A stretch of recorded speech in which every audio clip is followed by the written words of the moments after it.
It started with a gut feeling, it always does, doesn't it? Some imperceptible shift in tone and unusual softness in her voice.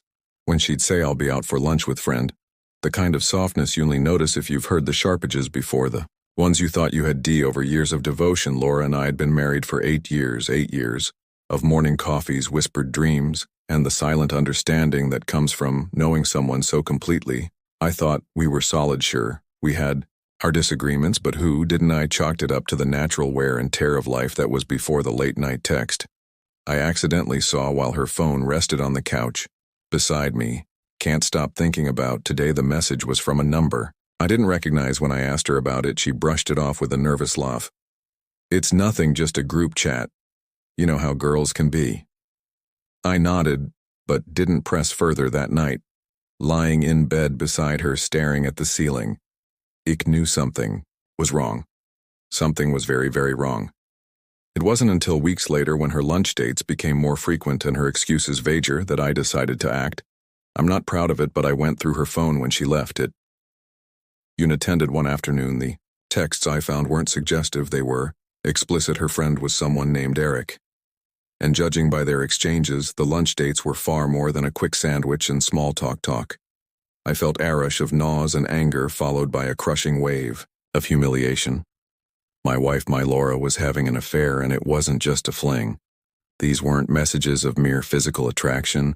They were dripping with emotional intimacy, the kind of connection we used to have, the kind I thought was still ours. For a week I carried the knowledge in silence, trying to figure out what to do. Confront her, pack my bags, and leave, beg her to expel. I did none of those things. Instead, I did something I've never done in my life. I plotted carefully, methodically. I planned. It started with research. Through a few social media rabbit holes, I discovered Eric was a colleague of hers, a sales representative for some company she collaborated with on a project he was married to. I found his wife, Christine, on Facebook, a petite brunette with kind eyes and 2 kids under 5. My heart broke for her. But my sympathy didn't deter me from moving forward. The plan came together faster than I expected. First, I hired a private investigator, a grizzled guy named Frank who had a face like a bulldog and a noon's attitude. Frank's photos confirmed everything, pictures of them leaving a hotel together, arms brushing, faces lit up with laughter. He'd even captured a shot them kissing in her car. Proof. Hard, undeniable proof. Next, I reached out. "Christine, my message was simple," asterisk. "Christine, this is going to be hard to hear, but I believe your husband, Eric, is having an affair with my wife, Laura. I've attached photos. I'm sorry to be the one to tell you this, asterisk." Her response came an hour later. It was a single sentence: "Thank you for telling me." The ball was rolling now, and I was no longer in control of where it would stop, but I had one last card to play. I wanted Lurdo. See what a betrayal had brought to feel the weight of her choices. So invited her to lunch. "Let's have a date," I said, forcing a smile. "Just the 2 of us. We haven't done that in a while." She seemed relieved, almost eager. Perhaps she thought my sudden attentiveness was a sign. I suspected nothing. Little did she know it was the calm before the storm. The day of the lunch arrived. I set the table meticulously, a crisp white tablecloth, our fest silverware, and 2 glasses of wine on the surface.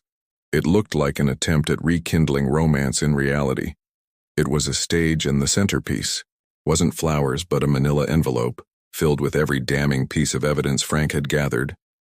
Laura walked in, smiling, her cheeks flushed from her supposed lunch date. She stopped cold when she saw the table, her eyes darting from the envelope to me. "What's this?"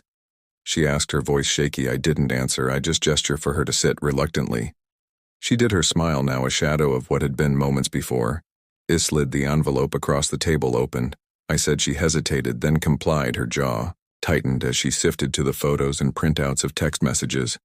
"I can explain," she stammered, but her voice lacked conviction. "Explain?" I leaned back in my chair, my voice calm but razor-sharp. "Explain what? That you've been lying to me for months, that you've been sneaking around with a married man, that you've been treating our marriage like it's disposable." Tears welled in her eyes. "It's not like that," she whispered. "Then what is it like, Laura?" I demanded, my voice rising, "because from where I'm sitting, it looks like you've been having your cake and eating it too." She broke down, sobbing, mumbling apologies that meant nothing. I let her cry, let her wallow in the mess she created. When she finally looked up at me, her face strewn with tears, I dropped the next bombshell. I've spoken, Christine, I said. Her eyes widened in horror. What she knows. Everything. Just like I do, you destroyed not one but two families. Laura, congratulations. At that moment there was a knock at the door. Laura's head whipped, around her expression a mix of fear and confusion. I stood and opened it. To reveal Christine. She stepped inside, her face calm but her eyes blazing with anger, and behind her Laura's face went pale. What is this? She whispered. This, I said, is closure. The confrontation that followed was ugly. Christine unleashed years of pent-up frustration on Eric, who stood there, stammering like a fool. Laura tried to intervene, but Christine turned on her with the ferocity of a lioness. Don't you dare try to justify this, she snarled. You're a selfish, deceitful. The words she used aren't fit for polite company. Eric finally tried to defend himself, spouting some nonsense about feeling unappreciated at home. I cut him off. Unappreciated, I laughed bitterly. You got 2 beautiful kids and a wife who'd move heaven and earth for you, and this is how you repay her. By the end of it, everyone's emotions were fray. Laura and Eric looked like broken shells of the people they were when they walked in. Christine and I exchanged a look, a silent acknowledgement that we both emerged stronger.